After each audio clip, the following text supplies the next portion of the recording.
Well, hello my friends and welcome back to the channel. So anyway, you're new to the forward-facing sonar world, and the question is, okay, I bought the forward-facing sonar, what the heck do I do now? Well, we all know there's a huge learning curve to this forward-facing sonar sensation. It's been going on for a lot of years, but a bunch of the old-timers like me have been hard-headed and late to get into the game. I'm in the game now. I've got a few tricks and pointers that I'm going to hopefully will help you guys curb that learning curve. So anyway, I've put together what I'm going to consider a good forward-facing sonar starter pack. So let's just get started with the actual forward-facing sonar. My opinion, the absolute perfect starter forward-facing sonar is this Lowrance Eagle i9. It's only $1,000. It's a plug and play. It's super easy to install.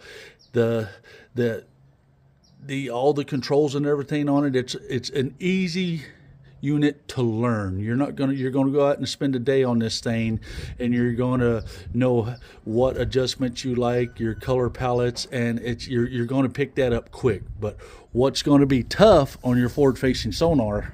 What's tough is identifying your target. So here's where my first hint comes in. I recommend the first day you have your forward-facing sonar on your boat, don't even freaking worry about trying to catch a fish. Go out there and get yourself, I made this mistake, so here's an important, get yourself a big, slow-moving bait, like a big glide bait or a big Alabama rig, and get out there and just start trying to line up that target and find that bait.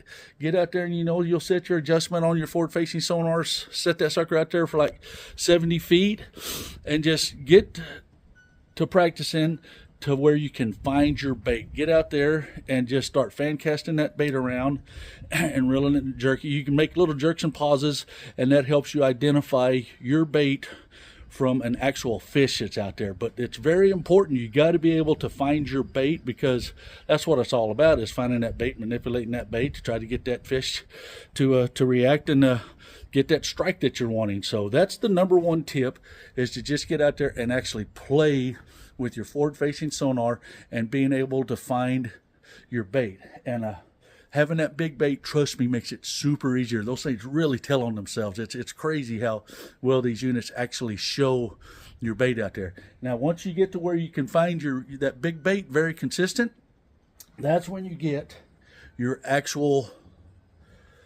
well, what's the best way to say this? Your actual, just the baits that are really, really, really compatible with this forward-facing sonar. And basically, you're becoming a minnow. So you want to get out there and you want to search the big balls of bait this time of year and just basically become one of those minnows. And I'm going to show you guys some of the hooks and stuff that actually really, really, really help you. But also, once you start identifying your target, your bait, that kind of tells you what size those fish you're looking at also, because your targets are a lot different. So that's going to help you also, and the ones like down on the bottom. So let's just target those ones on the bottom. You'll see those bigger humps that you're not sure if they're an actual fish. That's where my underspin is coming in, because that's something I can slow roll out there. Once I got to where I could see this real good on my forward-facing sonar, I'm rolling this forward-facing sonar down there, and you can actually see yourself. You can get it right up above that, and those targets will separate themselves from the ground. And that was the little secret to me trying to finally figuring out that, hey, those are actually fish. And of course, yes, majority of them turned out to be catfish, but hey, it's all part of the learning process. So I recommend getting out there, and if you're not sure if it's a fish, this underspin gets down there fast. You can find it pretty easy, and it will draw those fish up off the bottom and help you identify them. But here we go. Speaking of the fish on the bottom, once you realize that you found the fish out there, here's part of what you're going to want to get in your starter pack. You're going to want, of course, your ball heads.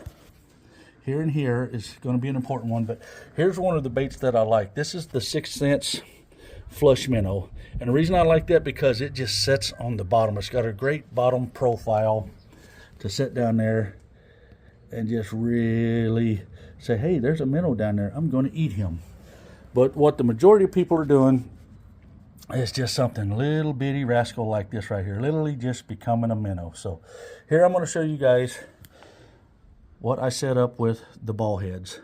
I go with an 1/8 ounce and a 1/4 ounce. Now, mind you, I am so brand new to this game, and I consider myself pathetic at it, and I've got a million things to learn. This is the starter pack. Forward Facing Sonar 101. You guys that are good at it, this is going to be the funniest video you've ever seen in your life. You're going to be cracking up. But here's some of the baits I recommend.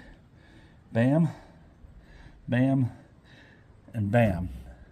These right here are some great baits that are going to fish really good with your lead head, with your lead heads. And like I say, you can see them well out there. And then the inner core. The core tackle is real good, but this Gambler is also, it's a little cheaper and more affordable.